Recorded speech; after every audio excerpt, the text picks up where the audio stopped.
Survival movies నచ్చేటప్పుడు అందరూ చూడొచ్చు. లాస్ట్లో ఎమోషన్ కూడా చేస్తుంది, ఖచ్చితంగా ఎమోషన్ చేస్తుంది. ఒక చిన్న కాన్సెప్ట్నే మూవీ మొత్తం తీసాడు అనమాట. మన వాళ్ళు కూడా మన తెలుగు వాళ్ళు కూడా చేయాలని ఈ సినిమా చూస్తే మన వాళ్ళకి కూడా అర్థమవుతుంది. మలయాళంలో రీమేక్ అయిన మన తెలుగు మూవీ అక్కడ 200 crores వచ్చినాయి కదా, ఇక్కడ కొంచెం ప్రమోషన్ చేస్తుంటేనా పక్క 100 crores అన్న వస్తుండే.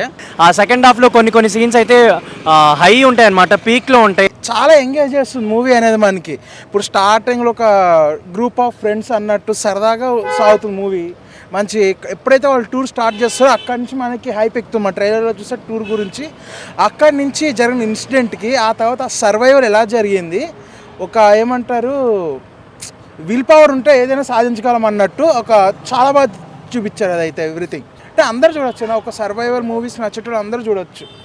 ఎందుకంటే ఇది లాస్ట్లో ఎమోషన్ కూడా చేస్తుంది, ఖచ్చితంగా ఎమోషన్ చేస్తుంది. అది అంతా కష్టపడి చేసిన తర్వాత ఇంకా అంటే ఒక థ్రిల్ అనేది వస్తుంది అనమాట. ఐ మీన్ థ్రిల్ కూడా కాదు, ఒక ఎంగేజ్ చేసి మనకు ఒక సర్వైవల్ బతుకుతాడా బతకడా అని ఒక ఇంట్రెస్ట్. కానీ ఇప్పుడు మనకి సింపుల్ రెస్టారెంట్ అంటే బోర్బావులో పిల్లలు పడిపోయి తీయడానికి ఒక సినిమా వచ్చింది, నయనతార. అది ఆ టైప్ ఆఫ్ కాన్సెప్ట్ లాంటిదే. బట్ ఇందులో ఏంటంటే ఇక వేరే ఫ్రెండ్షిప్ అనేది ఏంటంటే కష్టాలు ఉంటే ఫ్రెండ్షిప్ మధ్యన విల్ పవర్ కానీ ఎవ్రీథింగ్ చాలా నీట్గా ఎస్టాబ్లిష్ చేసుకుంటూ వచ్చారు మూవీ అయితే మాత్రం. ఎవ్రీథింగ్ అందరూ పక్కా చూడాల్సిన మూవీ ఇదైతే. అంటే మెసేజ్ ఓరియంటెడ్ కాదు, ఒక మూవీ చూడాలని చూసి ఒక ఇది యాక్చువల్ ఇది బేస్డ్ ఆన్ లాస్ట్లో ఇది బేస్డ్ ఆన్ ట్రూ ఇన్సిడెంట్ అని రియల్ ఫొటోస్ చూపించారు. అది చూపించే వరకు నాకు ఇది రియల్ స్టోరీ అని తెలియదు. మా యాక్చువల్గా ప్రతి ఒక్క ఇండస్ట్రీ కంటే మన తెలుగు ఫిల్మ్ ఇండస్ట్రీ ఏంటంటే ప్రతి ఒక్క సినిమా ఆదరిస్తారు, సినిమా బాగుంటే చాలా వచ్చేస్తారు. బట్ యూత్ అంతా వచ్చేస్తారు ఇటువంటి సినిమాకి. బట్ ఫ్యామిలీ ఆడియన్స్ వాటికి కొంతమందిని తీసుకొస్తారు, కొంతమంది మాత్రం ఎట్లా అంటే మనకి ఓటీటీలో వచ్చాక చూద్దాం అన్నట్టు ఉంటారు. సో ఓటీటీ అనేది ఒకసారి ప్లస్ పాయింట్ అవుతుంది, ఒకసారి మైనస్ పాయింట్ అవుతుంది. ఫ్రెండ్షిప్ గురించి బాగా చూపించాడు. ఒక చిన్న కాన్సెప్ట్నే మూవీ మొత్తం తీసాడు అనమాట. సింపుల్గా ఉంది కానీ ఓకే, తక్కువ బడ్జెట్లో మంచి మూవీ తీసాడు. కలెక్షన్స్ అయితే వస్తాయి, అంత పెద్దది కాకపోవచ్చు కానీ బాగుంది మూవీ అయితే బాగుంది. చిన్న కాన్సెప్ట్ బాగా తీసాడు, తెలుగు ఆడియన్స్కి నచ్చుతుంది.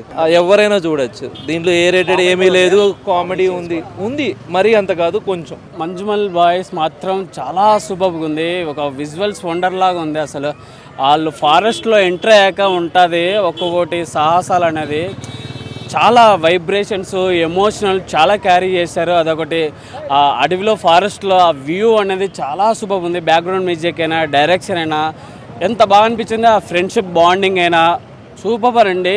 ఎందుకు 200 కోట్లు కలెక్షన్ వచ్చిందంటే ఆ విజువల్స్ వండర్, ఆ ఫారెస్ట్ బ్యాక్డ్రాప్ అయినా ఎమోషనల్ క్యారీ చాలా సూపర్గా ఉంది. కంపల్సరీ ఇక్కడ మన మెయిన్ ఏంటంటే ఇక్కడ ఎక్కువ ప్రమోషన్స్ లేక వాళ్ళు అందుకు కలెక్షన్స్ అనేది చాలా డల్గా ఉన్నాయి.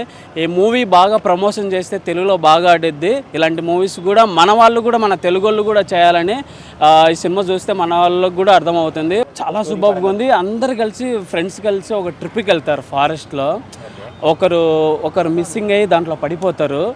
అది ఎలా బయటికి తీయడం అనేది ఆ స్టోరీ. అది ఎండింగ్ వరకు చాలా సస్పెన్స్గా చాలా సూపర్గా చాలా ఎమోషనల్ క్యారీ చేశారు. ఓవరాల్గా ఇంపాక్ట్ అనేది చాలా సూపర్గా అనిపించింది. చాలా సూపర్, ఎక్కడ బోర్ అనిపించకుండా ల్యాగ్ లేకుండా చాలా సూపర్గా చేశారండి. మలయాళంలో రీమేక్ అయిన మన తెలుగు మూవీ అక్కడ 200 crores వచ్చినాయి కదా, ఇక్కడ కొంచెం ప్రమోషన్ చేస్తుంటేనా పక్క 100 crores అన్న వస్తుండే. ఒక టీం ఉంటుందన్న మంజుమల్, ఆ టీం పేరు. సో వాళ్ళు కొడైకెనాల్ ట్రిప్కి వెళ్తారనమాట. సో అక్కడ మనోడు ఒకడు అంటే వాళ్ళ ఫ్రెండ్లలో ఒక లోయలో పడిపోతాడు సడన్లీ. సో అల్ల నుంచి ఎలా బయటికి తీసిరు అనేది సినిమా కాన్సెప్ట్ అన్న. సో మలయాళంలో అయితే రియల్ స్టోరీ జరిగింది ఇది. సో మన తెలుగులో ఇప్పుడు మన తెలుగులో చూస్తున్నాం కాబట్టి చాలా బాగా అనిపించింది అన్న. నాకు ఫస్ట్ హాఫ్ కొంచెం అంత అనిపించలేదు కానీ సెకండ్ హాఫ్ అయితే అసలు వేరే లెవెల్ ఉందన్న. అంటే ఆ విజువల్స్ కానీ ఆ లోయలో పడ్డప్పుడు ఆ సీన్స్ కానీ వాళ్ళ ఫ్రెండ్ కోసం ఆయన తాడేసుకొని దిగుతుంటే వాళ్ళు తాడు పట్టుకోవడం గుంజడం అసలు ఆ సీన్లు అయితే నాకు అసలు నేను చూడలేకపోయినా. కొన్ని సీన్లలో నాకైతే ఏడుపు వచ్చింది భయ్య, అట్లా అనిపించింది నాకు ఈ సినిమా. ప్రతి ఒక్కరైతే ఈ సినిమా చూడండి, చాలా బాగుంది మూవీ. అంటే ఒక చిన్న ఫిలిం అనమాట. ఒక 9 to 10 మెంబర్స్ గ్యాంగ్ వాళ్ళు ఒక ట్రిప్ అనుకొని, అంటే మంజుమల్ బాయ్స్ అంటారు, వాళ్ళు ఒక ట్రిప్ అనుకొని కొడైకెనాల్ వెళ్ళి అక్కడ పొరపాటున ఒక అతను ఒక లోయలో పడిపోతారు అనమాట, ఒక గోలో. సో అక్కడ అతన్ని ఎలా బయటికి తీసుకొచ్చాడు అనేదే స్టోరీ. బట్ సెకండ్ హాఫ్ మాత్రం చాలా బాగుంటుంది. అతన్ని తీసుకొచ్చే విధానం కానీ, వీళ్ళు అక్కడ పోలీస్ స్టేషన్కి వెళ్ళి వాళ్ళందరినీ అంటే పిలుచుకొచ్చి ఆ ఫైర్ ఎవరైతే రెస్క్యూ టీం ఉంటారో వాళ్ళందరినీ కాంటాక్ట్ చేసి తీసుకొచ్చి వాళ్ళ ఫ్రెండ్ని ఎలా అయితే బయటికి తీసుకొస్తారో అది మాత్రం చాలా బాగుంటుంది. అంటే ఒక ఫ్రెండ్షిప్కి ఒక మంచి వాల్యూ ఇచ్చే ఫిల్మ్ అని చెప్పుకోవచ్చు. ఈ మూవీ యాక్చువల్లీ మలయాళంలో 200 crores సాధించిందనమాట. బట్ తెలుగులో మాత్రం అంత ప్రమోషన్స్ అయితే లేవు. బట్ మూవీ మాత్రం చాలా బాగుంది. ఆ సెకండ్ హాఫ్లో కొన్ని సీన్స్ అయితే హై ఉంటాయి అనమాట, పీక్లో ఉంటాయి. ఎందుకంటే ఆ ఫ్రెండ్ని ఎవరైతే కాపాడడానికి వెళ్తాడో అక్కడ అతను ఒక డెవిల్ లాగా అయిపోతాడు అనమాట. ఆ ఎక్స్ప్రెషన్ మాత్రం చాలా బాగుంటుంది. ఓవరాల్గా సెకండ్ హాఫ్ చాలా బాగుంటుంది. బట్ అంటే కొంచెం మంచి ఇలా సస్పెన్స్ థ్రిల్లర్ ఎంజాయ్ చేయాలి అనుకునే వాళ్ళకి మాత్రం ఇది ఒక మంచి ఫిల్మ్ అని చెప్పుకోవచ్చు. డెఫినెట్గా థియేటర్లోకి వెళ్ళి వాచ్ చేస్తే మీరు ఆ సెకండ్ హాఫ్ మాత్రం చాలా బాగుంటుంది అనిపిస్తుంది.